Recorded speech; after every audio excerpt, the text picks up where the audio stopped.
You're watching First News at 5. Your news and weather headlines start right now. Good afternoon, I'm Molly Martinez. Marcy is off tonight. Well, come November, voters could get to decide the fate of recreational marijuana in our state. The petition already has racked up 18,000 signatures. If it makes it past voting booths, how would legalizing marijuana affect other crimes in our state? Crime reporter Daniela Hurtado is here now to dive in. Molly, if voters give recreational marijuana the green light, then law enforcement says there will still be regulations they'll have to focus on. The Sussex County Sheriff says he doesn't believe any law enforcement agencies will be saving any time by legalizing. The first steps are going to be a little wishy-washy. The best thing you could do is look at any other state that has done it before us. Colorado is usually my go-to example. Of course, their DUIDs went up. They naturally will. But with that, their crime rate went down. Sheriff Chad Kaiser says if legalized, there will have to be a lot of discussion on what regulations will be needed to put in place. All right, thanks, Danny.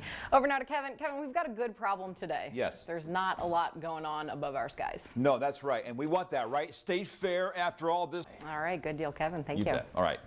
Well, there's an inmate on the loose in Mandan. 24-year-old Shiloh Oldrock was convicted of child neglect back in 2015. According to an affidavit, Oldrock disappeared while being transferred to the Mandan Transition Center on July 5th. He's accused of escaping from a correctional facility. According to court records, Oldrock has an escape warrant out for his arrest. 52-year-old Marvin Faulhaber pleaded guilty this morning to enticing who he thought was a 15-year-old girl. It turns out it wasn't a 15-year-old girl, it was a cop. According to court records, Faulhaber reached out to an advertisement on Backpage.com, which was answered by an undercover officer. Records say Faulhaber sent unsolicited pictures of himself and asked for photos of the minor in return. He agreed to pay $300 for sexual intercourse and set up a rendezvous with the girl in Bismarck. He could face a maximum of 20 years behind bars. A Mandan man is charged with terrorizing after police say he threatened to burn down a home with a family inside of it on July 19th. According to court records, 47-year-old Eugene Koch is accused of threatening a 26-year-old man and his family after getting into an argument. One victim told police Koch had been acting erratically for weeks. A judge set Koch's bond Friday at $2,500 and ordered no contact with the victims. Two people are rushed to the hospital after a pit bull attack on Sunday. The Mandan Police Department says officers responded to a call of two dogs escaping from their yard and mauling an adult and a child around 7 p.m. Both victims have significant injuries to their legs and feet, but the injuries are considered non-life-threatening.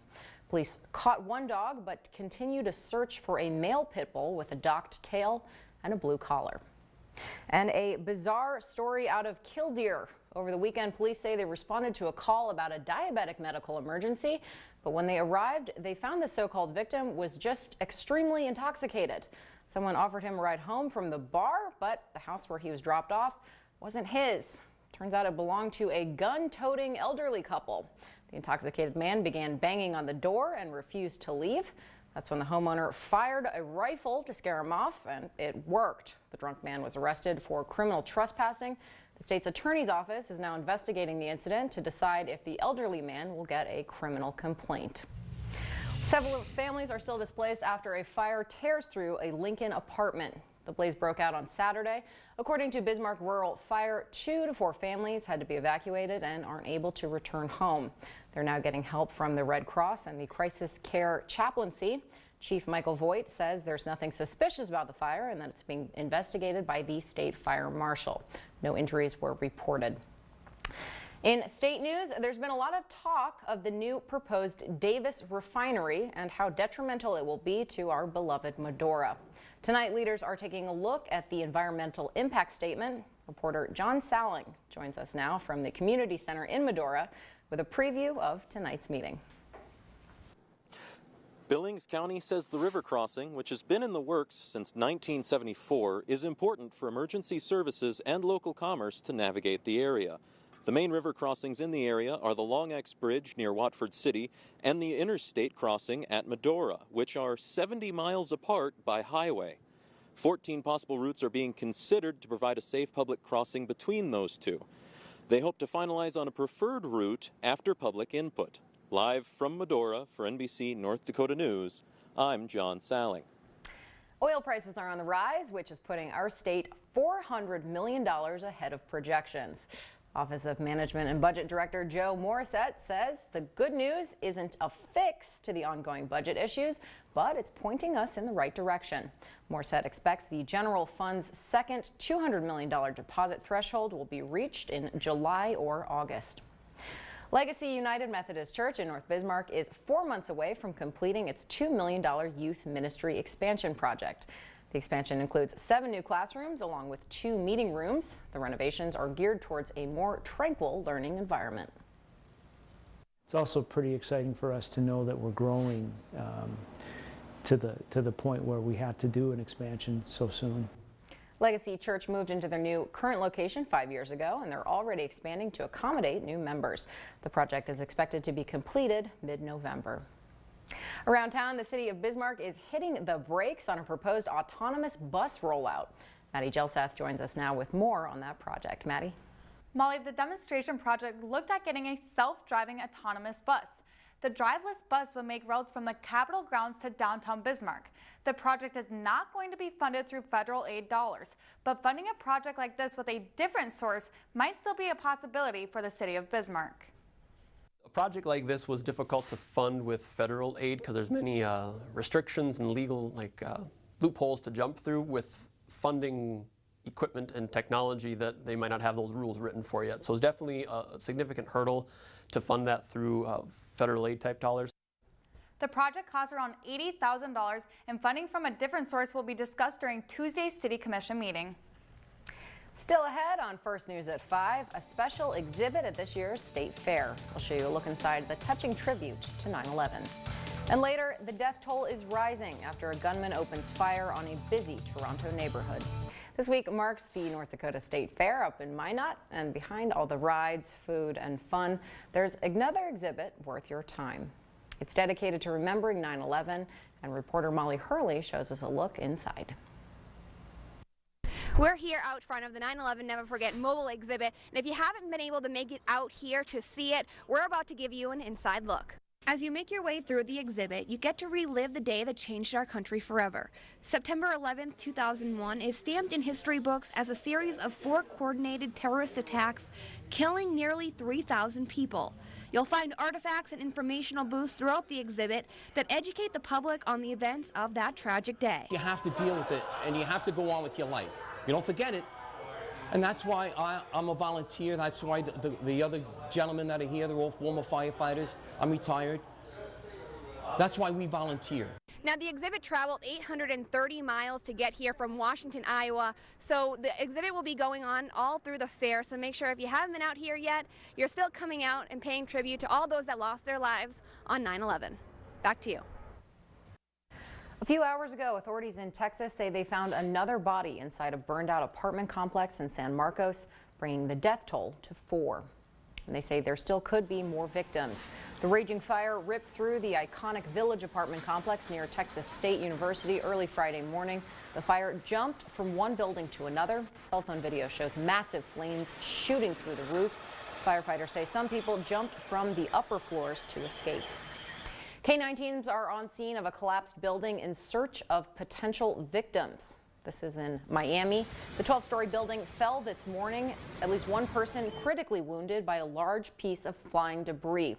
Witnesses say the man was thrown about 5 feet. Construction crews were demolishing the building when it collapsed. All construction workers are accounted for. Crews in Missouri are pulling that duck boat out of the water today. The boat capsized Thursday evening in Table Rock Lake, killing 17 people on board.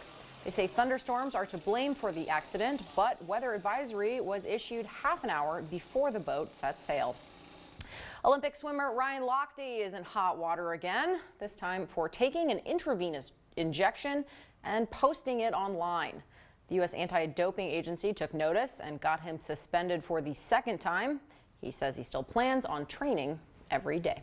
All right, let's go over to Kevin now for a look at our State Fair weather.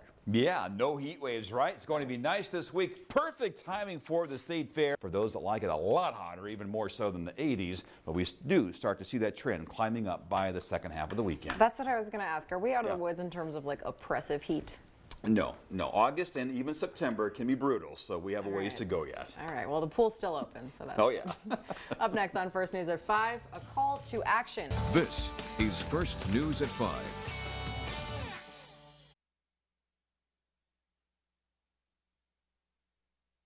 The death toll is still rising after last night's mass shooting on the streets of Toronto's Greektown. NBC's Laura Aguirre spoke to witnesses who watched in horror as their popular neighborhood turned into a crime scene. A gunman shoots, reloads, then shoots again. A clip being spent, reloading, clip being spent, reloading, clip being spent. That's what I heard. Toronto's popular and busy Danforth Avenue in Greektown under fire.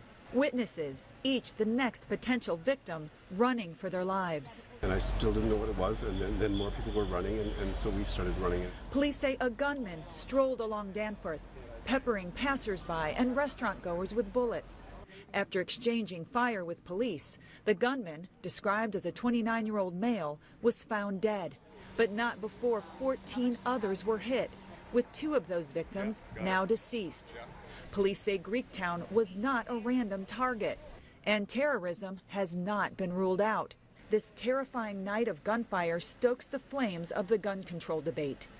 I've said for some time that the city has a gun problem, in that guns are far too readily available to far too many people. Why do we need guns, handguns, or any other types of guns within the city limits? It's just ridiculous. Greektown's Danforth is described as a place where families and people gather to enjoy life. Now it is a series of crime scenes as police work to solve a deadly mass shooting. Laura Aguirre, NBC News. After the break, what goes up must come down. We'll show you an impressive new record that was just broken on the world's second tallest mountain. Well, this is impressive. Polish ski mountaineer Andrzej Bargiel made history Sunday by becoming the first man to ski down from the summit of K2, which is the world's second highest mountain. From the summit, he descended along the shoulder, passing below huge seracs. Then he went down the extremely difficult Messer Traverse, and he lived to tell the tale. All right, Kevin, what's scarier, going down or coming up? Well, both. I mean, it's like Everest, right? I mean, it's just crazy, but he lived to tell about it. Okay, you know it's a dangerous thing when, guess what, folks? I lived to tell about this crazy ski adventure. Huff Hills is enough for me. Yeah, that's perfect. Yes. Yeah, we got a few months to go before we see snow at Huff Hills, but it's coming. I don't know, it's cooling up. right. With 70s later this week. We might even have lows in the upper 40s. All right, thanks, Alan, and thanks for joining us. We will see you at 6.